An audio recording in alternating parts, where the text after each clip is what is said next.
Welcome to Nintendo Historia, and we have been talking about the history of Nintendo accessories and things like that. However, we're going to be talking a bit more on the technical viewpoint of one accessory, and that's videos that will happen way down the track, talking a bit more about the technologies behind controllers and consoles and things like that.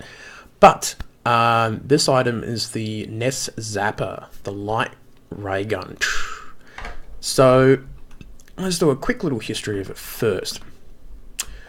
It was released February the 18th, 1984 in Japan.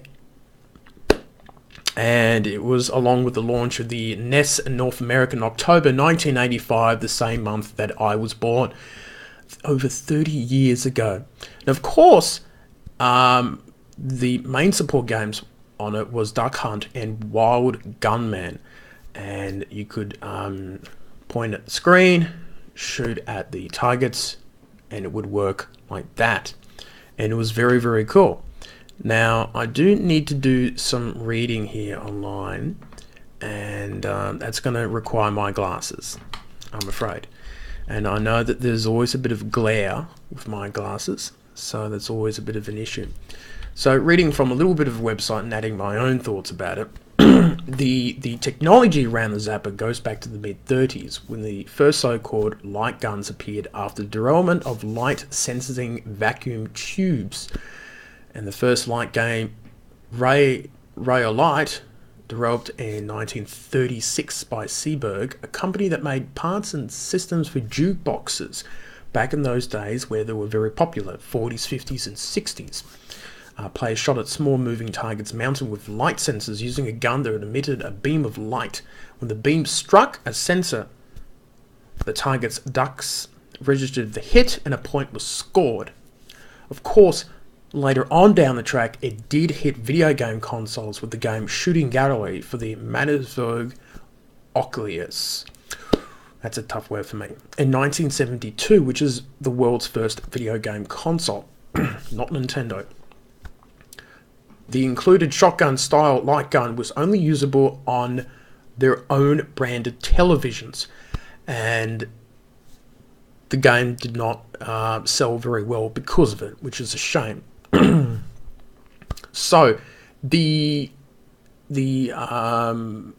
basically years later on, which would have been 13 years later, the NES Zapper was released in October 1985, and that was it. So while the older technology branded light guns relied on that type of technology, emits beams of light, the Zapper and many other recent light guns worked by receiving light through a photodioide on and in the barrel itself, using that light to figure out where on the screen, on the television screen, that you're aiming. So it's sort of like this red light and you're seeing it and it's working out where it goes, I believe. When you point at a duck and pull the trigger, the computer or the NES console blacks out the screen and it goes all black, and the Zapper begins reception. Then the computer flashes a solid white block around the targets you're supposed to be shooting at. The photo dies in the Zapper detects change in light intensity and tells the computer that it's pointed at a lit target block. In other words, you should get a point because you hit a target. So it's a bit of a different technology on that part. Now, multiple targets. A white block is drawn around each potential target one at a time. And the reception of that light, combined with the sequence of the drawings of the targets, lets the Nintendo Entertainment System know that you hit a target and which one it was. Of course, when you are playing the game, you don't notice the black screen and the white screen because it's in fractions of seconds. You don't even notice it at all. And it did help Nintendo overcome those weaknesses and issues, and a bit of a thanks to MetalFloss.com for explaining all that craziness for me. So it's very interesting that technology that has advanced, and who knows, what type of technology they would use in nowadays, because that was all based on CRT TVs. And I do remember some people telling me that that technology is fairly difficult to do. If you hooked up a NES Zapper to flat screen TV, it probably wouldn't work in that fashion. So it'd be interesting to see what they would do if they made a modern day version of it. And I guess the closest thing would be the Wii remote with the Wii Zapper, which is just a plastic casing sort of gun, and you insert the Wii remote into it, and it would just work with the normal aiming with the sensor bar there. So a very interesting history, and of course some of the great games that came out for it.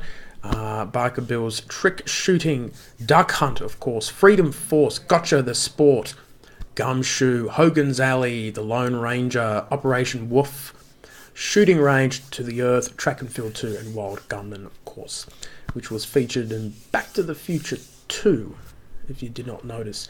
And of course there was one little accessory upon accessory, which was the Super Scope that you attached on top of the NES Zapper, which was for greater accessory. Now, I believe another little funny thing was they did not want to release the NES Zapper to be too realistic to a real gun. So it was done in orange to sort of clearly show that it's a toy gun due to American gun laws, and everyone's a bit trigger happy there.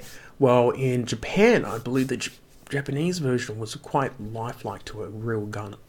So very, very interesting thoughts on that. Now I can take off my glasses. And that is a very interesting history of the NES Zapper, and it's a very, very cool to see. So that's your history lesson for today, and I shall see you another time.